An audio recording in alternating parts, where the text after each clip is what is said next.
Salutare tuturor! În acest filmuleț vă vom arăta cum puteți înlocui de sine stătător filtrul de ulei de motor pe Volkswagen Golf 3. În descrierea de mai jos găsiți link-urile către magazinul nostru online, de unde puteți cumpăra piesele de schimb necesare. Utilizați o cheie combinată număr 30. Slăbiți filtrul de ulei.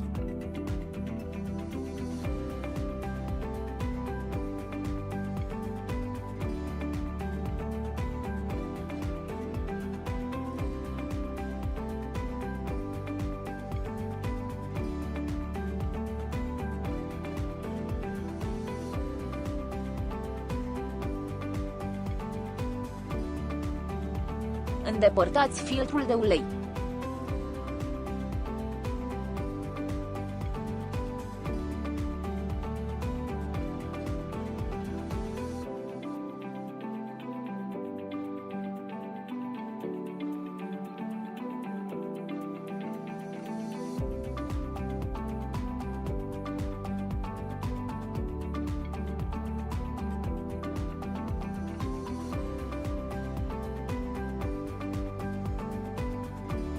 Înșurubați noul filtru în poziția de lucru.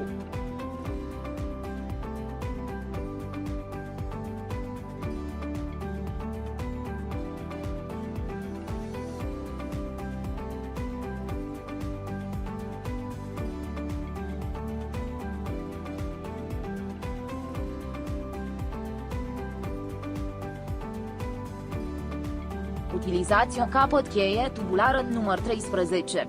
Slăbiți dopul de scurgere de o jumătate de tură.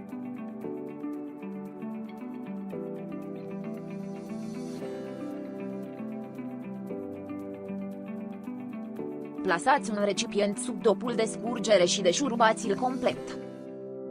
Scurgeți uleiul uzat.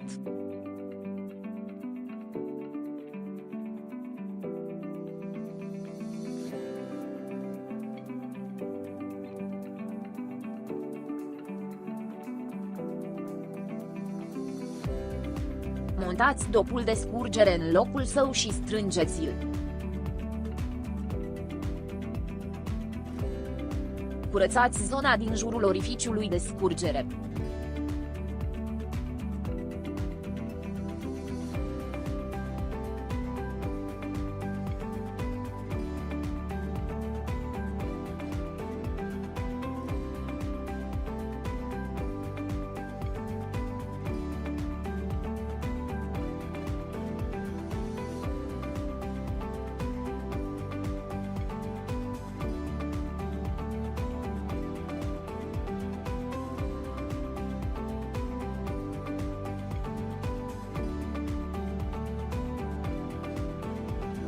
Umpleți motorul cu ulei prin gâtul de umplere.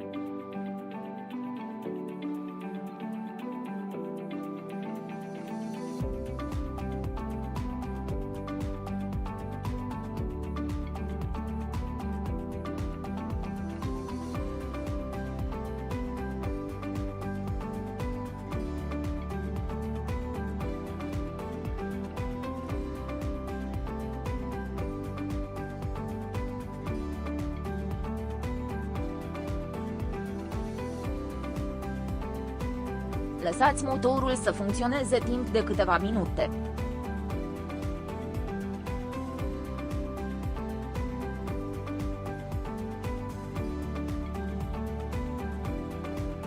Verificați nivelul uleiului 5 minute după oprirea motorului, folosind o jojă de ulei, și adăugați ulei, dacă este necesar.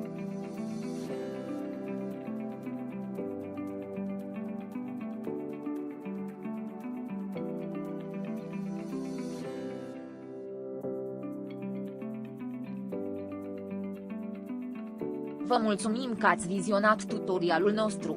Abonați-vă la canalul Autodoc și nu pierdeți noile filmulețe. Dacă v-a plăcut acest filmuleț, dați-ne un like și distribuiți-l și prietenilor dumneavoastră. Vă dorim o zi bună!